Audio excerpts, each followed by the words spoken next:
Question, Mr. Prime Minister, and again, I'm going to try to be tactful here, but I think a lot of concerns in Europe, in the EU, which is a values-based agreement across these nations, is that nations sometimes get in and that the values arrangements they had made are ones they forget. And it becomes complicated in that relationship. We don't have to call out nations in this particular case, but some are pretty close to here. And so I guess in that arrangement, how does that affect the I guess the solvency, if you will, of what you're talking about, a values-based agreement, of bringing Georgia forward so that you can communicate that Georgia will not be a nation that slips in those commitments?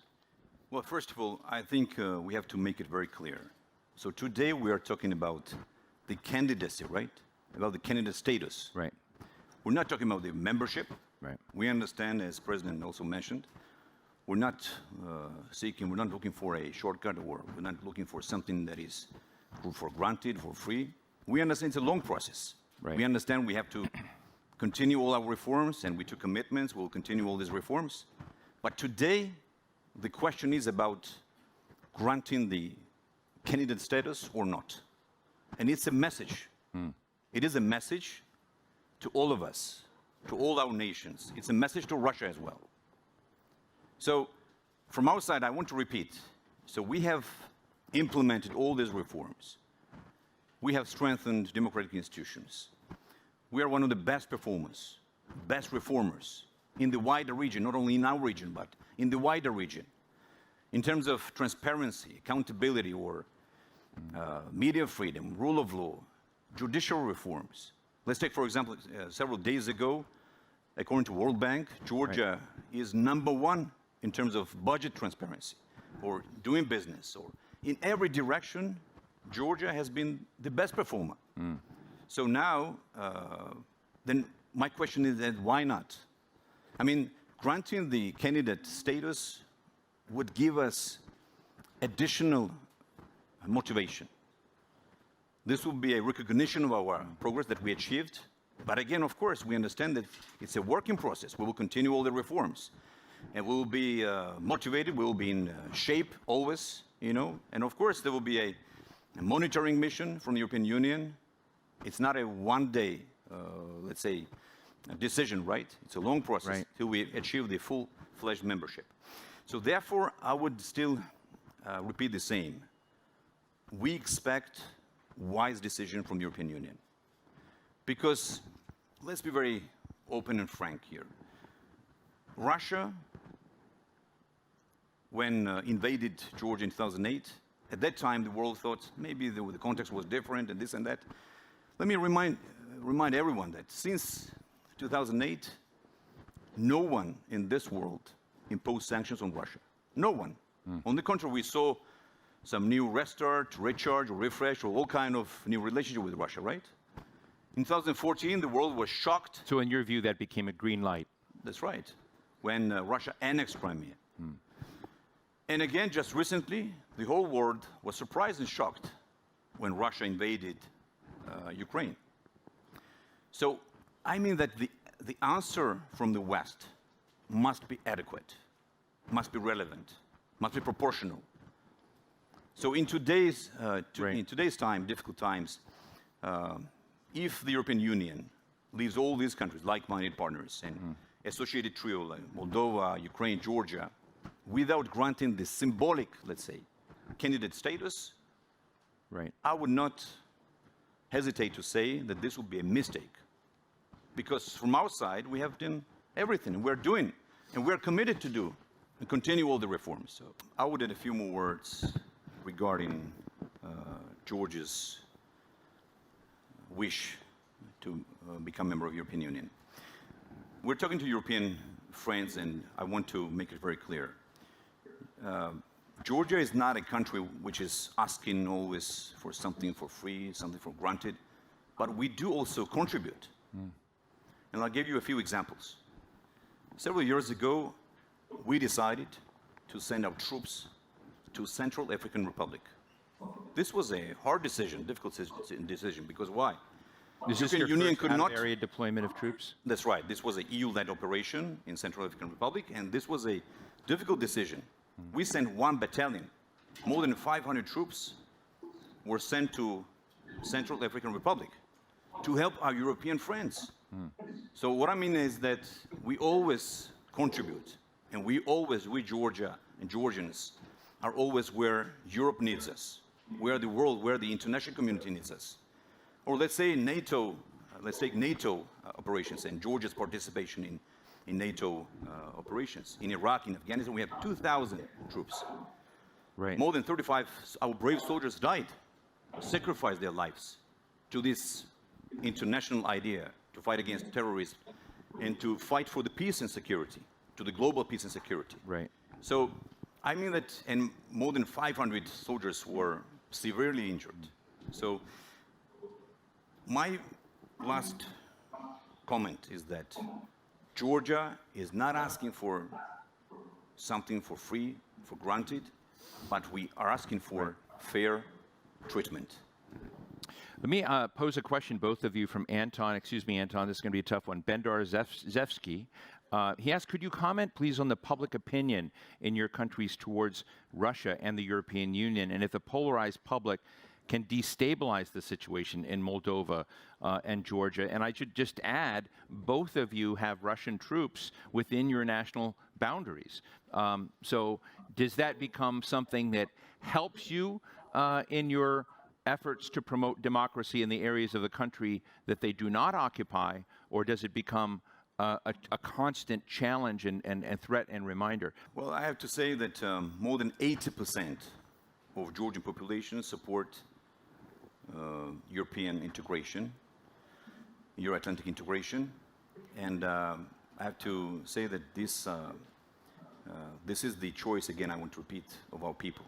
And we didn't start this, actually, this journey just 3 years ago. This has always been a dream, a wish, a desire of our people, of our ancestors, centuries ago. So in terms of challenges, of course, the biggest challenge is, of course, the occupation, right? Ongoing occupation. 20% of our territory is occupied by Russia. And we live together with the Russian troops on our territory. They're based like 40 kilometers away from my office, from the capital city, Tbilisi. So therefore, of course, Georgia is vulnerable. Of course, Georgia is in a very difficult situation.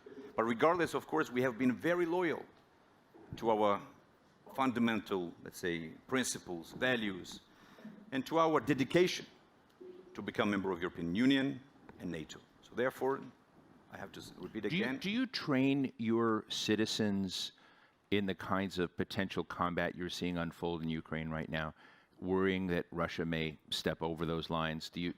I think it's been impressive. When I was in Estonia recently, in Tallinn, they're training their people, their regular citizens, in the kind of potential combat that you're seeing in Ukraine today. And I'm just interested in if training you're doing to that. do what? To counter to fight if you get invaded, if you get... Well, unfortunately, no one experienced the war with Russia in the European Union. We experienced this 3 times already. Right. 2 in the 90s when we regained independence. We had wars in Abkhazia and Ossetia, right, in these 2 breakaway regions. And then in 2008, large-scale war. But we know the price of the war. Therefore, peace and stability is the most important achievement of our government. And this is the only period Georgia has had a long-term peace and stability in our country. Of course, we are doing everything to maintain peace and stability.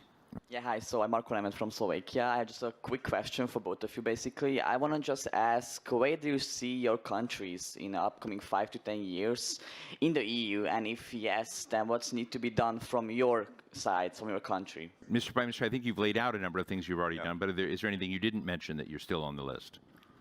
Well, I think I would add a few more words. Georgia is a natural European country, European state. And again, I would say that we have this, I would say, constitution, which is the association agreement, which is the master plan. So we know exactly what we should do, and we're, of course, pursuing these reforms, and we took commitments, and we know how to transform our country and make it into a real European state. So after 5-10 years, of course, we see ourselves in Europe, as in European Union. After 10 years, of course, this is This is our dream and this is our wish. Konstantin Eggert, Deutsche Welle. My question is both to the Madam President and to Mr. Prime Minister. Do you think that the EU candidate status, if it is acquired, will serve as a kind of security guarantee from any kind of Russian armed action against your countries? Mr. Prime Minister, I'd like you to answer it, but as you do answer it, I also want to ask, how cataclysmic would it not to have that accepted by the EU? Well, I think we should, again, clarify this issue because this is a very important question. The question was whether the candidate status will give security guarantees. Of course not. And we're not here to talk about the security guarantees, right? The only organization that I know in the world that provides security guarantees is NATO. Today, here, we're talking about the candidate status, which is symbolic, but meaningful, of course. For us, this is meaningful. Therefore, my answer is, of course, not. The candidate status will not provide security guarantees to neither Georgia nor Moldova or Ukraine, but this is rather an encouragement and will give more motivation to the countries to continue its reforms. Twofold question. One is there anything that you wish to be seeing or getting, particularly from America and Washington at the moment? And to what extent do you think domestic polarization is hindering Georgia in this process that we're talking about? Well, the polarization is everywhere. In every country. This is Georgia's politics is full of emotions. We have been trying to de-escalate, to minimize the polarization. And I think today we have a pretty stable political environment, political stability, economic stability. We have very good and strong economic growth. Last year we had 10.4% economic growth. This year, first quarter, we have 14.4% economic growth. Well, of course, the opposition is everywhere. The job of the opposition is to criticize the government, which is very normal. We have lots of opposition parties in the parliament. We have 9 parties in the parliament. We have lots of opposition TV channels. The media outlet is very, let's say, diversified. As to the first question, what Georgia can ask the U.S., I want to say that America has helped Georgia since we regained our independence significantly. More than $6 billion was donated to Georgia over the last 3 decades. And U.S. has been very generous in supporting Georgian defense forces, providing weapons, training our military personnel, our soldiers, and supporting us on our way towards Euro-Atlantic integration, our path, strengthening democratic institutions, and so on. And we have very good cooperation and truly strong partnership and friendship, and of course we will continue this strategic relationship with America. Thank you so much. I will be brief. Pavel Havlicek from Association for International Affairs. I have a question to you, Mr. Prime Minister. You said that you like to talk about your country, and that you also asked us why Georgia shouldn't be given, why not to give Georgia candidate status. My question is, and I will be taking us back to last year actually, 11th of July, when a journalist and cameraman was killed in the middle of Tbilisi during the Tbilisi Pride when attacked by the far-right riots. Your government did nothing to protect the activists. Will your government this year repeat the same mistake, or will it really stand up for European values? Thank you so much. Thank you very much. Let's go to Elmar Brock right here. I think candidate status should be given. And I believe that it's needed that this does not become in the future, especially towards Ukraine, as a negotiation chip of the man in Moscow. But that does not mean membership in the immediate future. What do you think about that? That the association agreements all 3 countries have, could be developed to something like a European Economic Area, so to have step-by-step progress of the integration process, where the citizens of your country feel as a progress, not do the same mistake as we do in the Western Balkans, look only for membership and nothing happens for 30 years. First of all, I have to remind you all that in 2014 we adopted the anti-discrimination law. To eradicate all kind of discrimination And to be honest with you, it's not a problem. And of course, in many countries, even in the member states of the European Union, there are some issues, there are some challenges related to these issues. But this information is not correct. The gentleman said that the operator was killed during this confrontation. I don't want to bother you with all the details here, but I will tell you very briefly. The police arrested more than 30 people who attacked the journalists, operators, and they are prosecuted. They are in jail. This is the obligation of the state to protect every single citizen, regardless their orientation or something like that. And again, I want to remind you that the law that exists in Georgia protects every citizen. Regarding the second question from Mr. Bruck, thank you very much. Nice to see you, sir. Given candidate status, of course, I agree with you, and I've said this, does not mean given membership. So we should not be afraid of giving this encouragement, this motivation to these young democracies, Georgia, Moldova, Ukraine. And let's imagine that EU does not give the candidate status. Who will be happy in this world because of that? Only Russia. But look, what is the example? What is the message that we're spreading in the countries surrounded in our region and beyond in the wider region? That these countries have been loyal, they've been doing all the reforms, they signed association agreement, visa-free, which is tangible, and which our citizens really use, and we are absolutely grateful. A free trade agreement. Now they submitted this application, and all of a sudden, the European Union decided not to give them this symbolic but meaningful status. Again, I think this would be a mistake. And I think we should convince our European friends to give candidate status to all three countries.